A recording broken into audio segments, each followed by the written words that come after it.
It was just a joke. I wasn't seriously asking to cheat. It was Harry Styles, for God's sake. A celebrity crush. A fantasy. Everyone has one, right? I didn't expect him to go nuclear over it. But when I walked into our apartment that night, everything had changed. The locks, my phone, my life.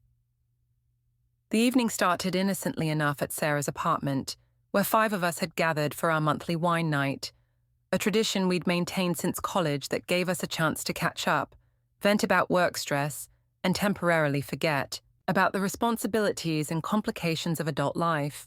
We'd been drinking for about 2 hours, working our way through 3 bottles of expensive Pinot Grigio, while scrolling through social media and sharing the kind of ridiculous celebrity gossip that feels deeply important when you're tipsy and surrounded by your closest friends. That's when Sarah's Instagram feed delivered the image that would ultimately cost me my marriage. A shirtless photo of Harry Styles from some recent concert, looking absolutely perfect in that effortless way that had made him famous worldwide. The reaction from my friends was immediate and dramatic, squealing, fanning themselves with their hands, making exaggerated comments about how unfairly attractive he was and how lucky his girlfriend must be to wake up next to that face every morning. I was caught up in the moment, feeling relaxed and bold from the wine, when someone jokingly asked what we'd do if Harry Styles actually walked into the room right then. The question sparked a playful discussion about celebrity hall passes and the hypothetical scenarios that married women sometimes fantasize about. That's when I made the decision that would destroy everything I'd built with David over our 3 years of marriage. I grabbed my phone and called him, giggling as I waited for him to answer, while my friends urged me on with whispered encouragement and barely contained laughter. When David picked up, I could hear the television in the background and the relaxed tone in his voice that suggested he was having a peaceful evening at home, probably watching sports and enjoying the quiet time while I was out with my friends. I asked him directly whether he'd let me cheat if Harry Styles walked into the bar where we were drinking, framing it as a playful hypothetical question about celebrity crushes that I thought would make him laugh and maybe even join in the silly conversation my friends and I had been having. The words came out easily, delivered with wine-enhanced confidence, and the assumption that David would understand I was being ridiculous rather than expressing any serious desire to be unfaithful. My friends were giggling in the background, clearly enjoying the drama of watching me make such an outrageous call to my husband, and their reaction made the whole thing feel like harmless entertainment rather than a serious relationship conversation. But David's response was nothing like what I'd expected. Instead of laughing or playing along with what I thought was obviously a joke, David stayed completely silent for several long seconds. When he finally spoke, his voice was calm and controlled, in a way that should have warned me that something was seriously wrong. He told me that, sure, why not? I should go ahead and cheat with Harry Styles if that's what I wanted to do. Then he hung up on me without giving me a chance to explain that I'd been joking or clarify that this wasn't a serious request for permission to be unfaithful. The abrupt end to our conversation left me staring at my phone in confusion while my friends asked what he'd said and whether he'd been amused by my call. I tried to convince myself and them that David was just being dramatic about a harmless joke, that he'd probably be laughing about it by the time I got home, and we could clear up any misunderstanding about my intentions. But something about his tone and the way he'd hung up so quickly made me feel uneasy, like I'd crossed a line that I hadn't even realized existed. The Uber ride home took about 20 minutes, during which I tried calling David 3 more times to explain that my Harry Styles comment had been a joke and apologize for any confusion or hurt feelings my call might have caused. But every call went straight to voicemail, suggesting that David had either turned his phone off entirely or was deliberately avoiding communication with me until I got home and we could discuss what had happened face to face.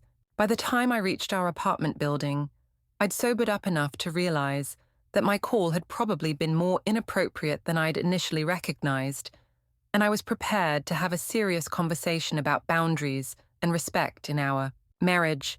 I expected to find David upset or angry, ready to lecture me about the importance of trust and faithfulness in marriage. and I was mentally preparing apologies and explanations that would help us work through whatever damage my drunken call had caused. Instead, I found him sitting calmly on our couch, still wearing the same clothes he'd had on when I left for wine night, looking completely relaxed and composed, rather than hurt or angry. When I tried to apologize for my call and explain that it had been meant as a harmless joke between friends, David just nodded and told me he understood that I'd been drinking and having fun with my girlfriends. His reaction was so understanding and rational that I felt immediately relieved, thinking that we'd avoided a major fight and that David was mature enough to recognize that my call hadn't represented any serious threat to our marriage. But then David made a comment that should have warned me about what was coming next. He told me to make sure I got plenty of sleep that night because I was going to need my energy for everything that would be happening the following day. When I asked what he meant by that, David just smiled and said I'd find out soon enough, then suggested we both go to bed since it was getting late and we both had work in the morning. The conversation felt oddly anticlimactic after the anxiety I'd been feeling during the ride home, and I was grateful that David seemed to be handling my inappropriate call with such maturity and understanding. I went to bed thinking that we'd successfully navigated a potential relationship crisis, and that David's calm reaction proved how strong and secure our marriage really was. What I didn't realize was that David had spent the time, while I was traveling home, planning a systematic revenge that would destroy my reputation, my financial security, and my relationships with family and friends. I woke up the next morning with a mild hangover and the lingering embarrassment that comes from remembering questionable decisions made while drunk, but I was still feeling optimistic about David's mature response to my Harry Styles call. David had already left for work by the time I got up, which was normal for our schedule since he typically started earlier than I did. He'd left coffee made and a normal goodbye note, giving no indication that anything had changed between us overnight. My first indication that something was seriously wrong came when I tried to buy coffee on my way to work and discovered that my credit card had been declined. Initially, I assumed it was just a technical glitch with the card reader or some kind of fraud protection that had been triggered by unusual activity, so I tried using our joint debit card instead. But that card was also declined, which was impossible since we'd had plenty of money in our account just the day before, and no major expenses that would have depleted our balance overnight. When I tried to log into our banking app to check our account status, I discovered that my access had been revoked entirely.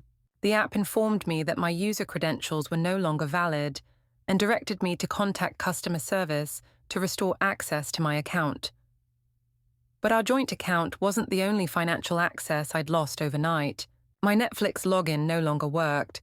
Our shared Spotify account had been changed to remove my profile, and even the vacation planning app, where I'd been organizing our upcoming trip to Italy, showed that my access had been terminated. The systematic nature of these changes made it clear that David had spent considerable time the night before removing me from every shared account and service we'd used throughout our marriage. But the financial and digital isolation was nothing compared to what I discovered when my phone started buzzing with calls and texts from family members who were clearly upset about something I'd supposedly done. My mother was the first to call, her voice strained and confused as she asked me to explain what she'd heard about me wanting to cheat on David with some celebrity. Before I could process what she was talking about or figure out how she'd learned about my call to David, my sister was texting me with screenshots of social media posts that made my stomach drop completely. David had apparently recorded our phone conversation the night before and shared clips of it with what seemed like everyone in our mutual social network. The posts weren't just shared with close friends who might have been understanding about a drunken mistake. They'd been distributed to family members, co-workers, and acquaintances who now had access to the most embarrassing moment of my marriage. The scope of David's revenge became clear as more calls and messages poured in throughout the morning, each one revealing another layer of the systematic humiliation he'd orchestrated while I was sleeping off my wine hangover. He'd sent what he described as a transparency message to both our families, explaining that since honesty was supposedly important in marriage, he wanted everyone to hear exactly what kind of wife he'd been dealing with. The message included audio clips from our phone conversation, presented without context about the wine night or the playful atmosphere that had led to my call, making it sound like I'd made a serious request for permission to cheat on him. My co-workers had apparently received similar messages, with David explaining that he thought they should know what kind of person they were working with. Someone who would call her husband to ask permission to be unfaithful while out drinking with friends. The professional implications were devastating and immediate. My boss called within an hour of the messages being sent, asking me to explain what David had shared and whether there were personal issues that might affect my job performance or professional reputation. Even worse than the immediate embarrassment was realizing that David had been planning this revenge for hours while maintaining the calm, understanding facade that had made me think everything was fine between us. The systematic nature of his approach suggested that he'd given careful thought to maximizing the damage to my reputation while ensuring that everyone who mattered in my life understood exactly why he was humiliating me so publicly. But David wasn't finished with just sharing the recording of our conversation. He'd also been busy making practical changes that would force me to completely restructure my living situation and daily routine. I discovered that he'd cancelled our upcoming trip to Italy, losing the deposits we'd both contributed and destroying months of planning and excitement about our second honeymoon. He'd also apparently been in contact with our landlord about removing me from our lease, though the legal implications of that change were still unclear and would probably require more formal processes. Most devastatingly, I found all of my personal belongings packed into suitcases and boxes that had been placed in our spare bedroom, with a note explaining that he'd arranged for me to stay at my sister's house until I could find my own apartment. The efficiency with which he'd dismantled our shared life was both impressive and terrifying, demonstrating that he'd been capable of making major decisions about our marriage without any input from me or consideration of my perspective. The final insult was the Harry Styles poster he'd taped to my largest suitcase, a childish but effective way of ensuring that everyone who helped me move out would understand exactly why I was being kicked out of my own home. When David finally returned home that evening, I was waiting for him with a mixture of rage, humiliation, and desperate hope that we could somehow work through what had become the most devastating day of my adult life. I immediately began yelling at him about the inappropriateness of sharing our private conversation with our families and co-workers, demanding to know how he could justify such a massive violation of my privacy and trust. But David remained completely calm throughout my emotional outburst, responding to my accusations with the same controlled demeanor he'd shown the night before when I'd made my Harry Styles call. He told me that since I'd been comfortable making our marriage problems public by calling him about cheating while surrounded by friends, he'd simply expanded the audience to include people who had a legitimate interest in understanding what kind of person I really was. When I argued that my call had been a harmless joke taken completely out of context, David's response was devastating and final. He explained that someone who would call their husband to ask permission to cheat, even as a joke, was someone who didn't understand the basic requirements of marriage and commitment. From his perspective, the fact that I'd thought such a call would be funny revealed fundamental problems with my character and values that couldn't be addressed through apologies or better communication. The argument escalated when I accused him of being vindictive and cruel, pointing out that his public humiliation of me was far worse than anything I'd done to deserve such treatment. David's response was that he'd simply provided our families and friends with accurate information about my behavior, and that if I felt humiliated by people knowing what I'd actually said and done, perhaps I should have considered that before making such calls. He refused to accept any responsibility for the consequences of sharing our private conversation, maintaining that I'd created the situation by my own poor judgment, and that he was simply ensuring that people understood what had really happened. When I threatened to leave him if he didn't apologize and help me repair the damage he'd caused to my reputation, David calmly informed me that I was already leaving, since he'd made arrangements for my sister to pick me up that evening. The conversation ended with David telling me that he'd learned everything he needed to know about my character from my Harry Styles call, and that no amount of discussion or counseling was going to change his mind about ending our marriage. His willingness to destroy our 3-year relationship over one drunken phone call felt completely disproportionate to the offense. But his calm certainty about his decision made it clear that he'd been looking for an excuse to end things between us. 2 weeks later, I was forced to face the full extent of the social damage David had caused when I attended my cousin's graduation barbecue, the first family gathering since his revenge campaign had destroyed my reputation. I'd been staying at my sister's house since David had kicked me out, spending most of my time avoiding social situations where I might encounter people who'd received his messages about my Harry Styles call. But family obligations eventually forced me back into social settings, where the humiliation David had orchestrated would be impossible to avoid or ignore. The barbecue started awkwardly, with relatives who'd previously treated me with warmth and affection now maintaining polite but distant interactions that made it clear they'd all heard about my phone call to David. The conversations were stilted and uncomfortable, lacking the easy familiarity that had always characterized my relationships with extended family members who'd watched me grow up and supported me through various life transitions.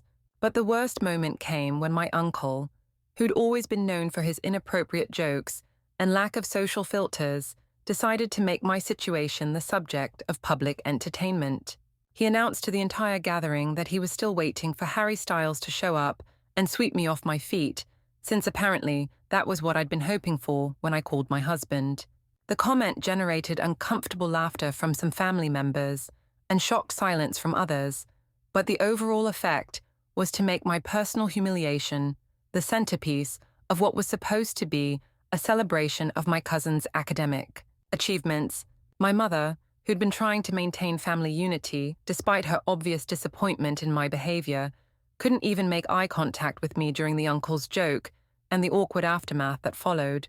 The barbecue continued with me feeling increasingly isolated and embarrassed, surrounded by people who'd previously loved and supported me, but who now saw me as someone who'd betrayed her marriage and humiliated herself publicly. By the time I left the gathering, it was clear that David's revenge had accomplished exactly what he'd intended, permanently damaging my relationships with family members and ensuring that my reputation within our social circle would never recover. From the Harry Styles incident, a month after David had destroyed our marriage and my reputation, I finally worked up the courage to send him a text message attempting to apologize and explain that my call about Harry Styles had never been meant to hurt him or threaten our relationship. I wrote about how the whole thing had been a wine-fueled mistake made in the context of silly girl talk with friends, and how I'd never imagined that he would interpret my call as a serious expression of desire to be unfaithful. I explained that I understood why he'd been hurt by my call, but that his response had been so disproportionate and cruel that it had destroyed everything good we'd built together over 3 years of marriage. I begged him to consider couples counseling or some other way of working through the problems that my poor judgment had created, emphasizing that I was willing to do whatever it took to rebuild the trust I'd damaged. David's response was brief and devastating, containing none of the warmth or affection that had characterized our communication throughout our relationship. He told me that jokes don't make people homeless, suggesting that my attempt to frame the situation as a misunderstanding was just another example of my inability to take responsibility for the consequences of my actions. The text made it clear that he viewed my homelessness and social isolation as appropriate consequences for my behavior, rather than excessive punishment that had exceeded any reasonable response to a drunken phone call. There was no indication in his message that he felt any regret about the systematic way he'd destroyed my reputation and relationships, or that he was open to any kind of reconciliation or repair of the damage that had been done. The finality of his response forced me to accept that our marriage was over, and that David had moved on from our relationship without any lingering emotional attachment or concern for my well-being. In the months that followed, I learned through mutual friends that David had indeed moved on to dating other people, apparently experiencing no difficulty in finding women who were impressed by his success and unaware of the cruel way he'd ended his previous marriage. My own attempts to rebuild my social life and professional reputation were much more challenging, as the story of my Harry Styles call had become a permanent part of how people in our shared community understood my character and judgment. The apartment I'd eventually found was smaller and more expensive than the home I'd shared with David, and the financial strain of supporting myself without his income made it difficult to maintain the lifestyle we'd enjoyed together. Most painfully, the family relationships that had been damaged by David's public humiliation campaign never fully recovered, leaving me feeling isolated from people who'd previously been sources of love and support throughout my life. The silence in my new apartment wasn't just the absence of David's voice and presence, it was the sound of consequences for treating marriage like entertainment and assuming that trust and commitment could survive any kind of joke or thoughtless behavior. Some mistakes reveal fundamental incompatibilities that can't be overcome through apologies or better communication. And some partners respond to betrayal with the kind of systematic revenge that ensures the damage can never be repaired or forgiven. Given.